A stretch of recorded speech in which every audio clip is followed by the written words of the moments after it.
Assalamualaikum, my name is Niknor Amalin Aisyah binti Noramidi, and today I will be presenting my infographic titled Avoiding Verbal and Non-Verbal Harassment in Workplace Communication. In any professional environment, communication plays a very important role in ensuring smooth operation, teamwork, and mutual understanding. However, communication is not only about delivering message clearly, but also about maintaining respect, professionalism, and ethical behavior. Unfortunately, in many workplaces, communication can sometimes cross the line and become inappropriate. This includes verbal harassment, such as offensive jokes or rude comments, and non-verbal harassment, such as inappropriate gesture or body language. These behaviors may seem small or unintentional, but they can have serious impact on employees' emotional well-being, workplace relationship, and overall organizational performance. Therefore, this topic is important because it focuses on how we can prevent harassment and promote a safe, respectful, and inclusive workplace environment. First, look at who is involved or affected by this issue. Workplace harassment is not limited to just the victim and the offender. It actually involves multiple parties, including victims, offenders, bystanders, managers, and human resource department. Victims are the individuals who experience the harassment. They often suffer from emotional stress, reduced confidence, and decreased job satisfaction. Over time, this can also affect their work performance and mental health. Offenders are the individuals who engage in inappropriate communication. Sometimes they may not even realize that their words or actions are harmful, especially in cases like jokes or casual comments. Bystanders are also very important. These are people who witness the harassment. They can either ignore the situation, which allows the behavior to continue, or take action by supporting the victim or reporting the issue. Managers or leaders play a critical role in setting the tone of communication in the workplace. They are responsible for modeling respectful behavior and ensuring that policies are followed. Human resources departments are responsible for handling complaints, enforcing policies, and providing training programs. Next, the main concept of this topic is preventing unethical communication behaviors.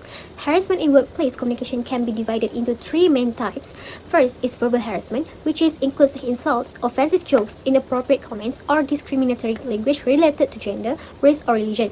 Second is non-verbal harassment, which involves body language, or actions such as staring, inappropriate facial expression, or invading personal space. Even without words, this action can make someone feel uncomfortable or disrespected. The third is digital harassment, which occurs through emails, messaging apps, or online platforms. Examples include rude message, sarcasm, or passive-aggressive communication. The main issue arises when individuals fail to understand the impact of their communication.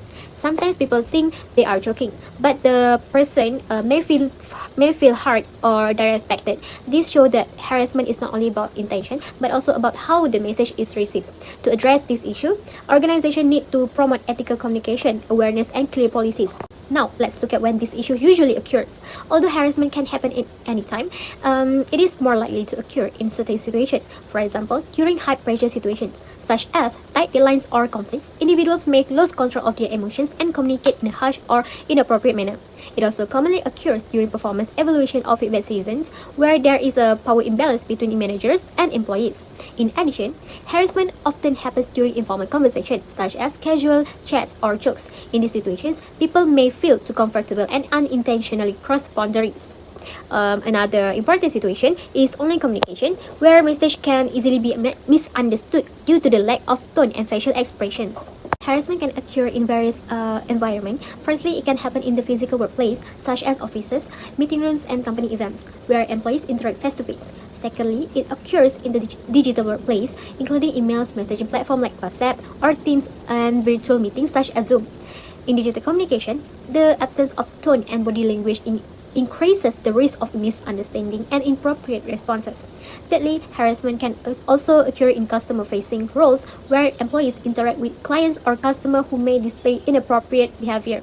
Additionally, in multicultural workplaces like Malaysia, differences in culture, language, and belief can increase the risk of miscommunication. This topic is very important for several reasons. Firstly, harassment has a serious impact on mental health.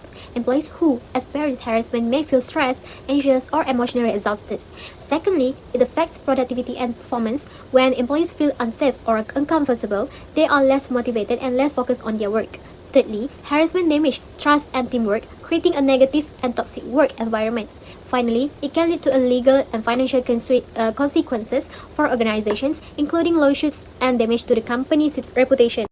Finally, professionals can apply this knowledge in several practical ways. First, they should practice self-awareness by thinking carefully before speaking or acting and considering how their words or behavior might affect others. Second, they should always use respectful and professional language, avoiding jokes or comments that may be sensitive or offensive. Third, they must be aware of their nonverbal communication, such as maintaining appropriate eye contact, respecting personal space, and avoiding inappropriate gestures. Fourth, employees should attend training programs and follow workplace policies related to communication and harassment prevention. Finally, organizations should create a safe environment where employees feel comfortable reporting harassment without fear. In conclusion, avoiding verbal and nonverbal harassment is essential in maintaining ethical and professional communication. Harassment is not only harmful to individuals but also affects the entire organization. Therefore, it is the responsibility of everyone, including employees, managers, and organizations, to ensure respectful communication. By promoting awareness, practicing ethical communication, and following workplace policies, we can create a safer, more inclusive, and more productive work environment. Thank you. That's all for me.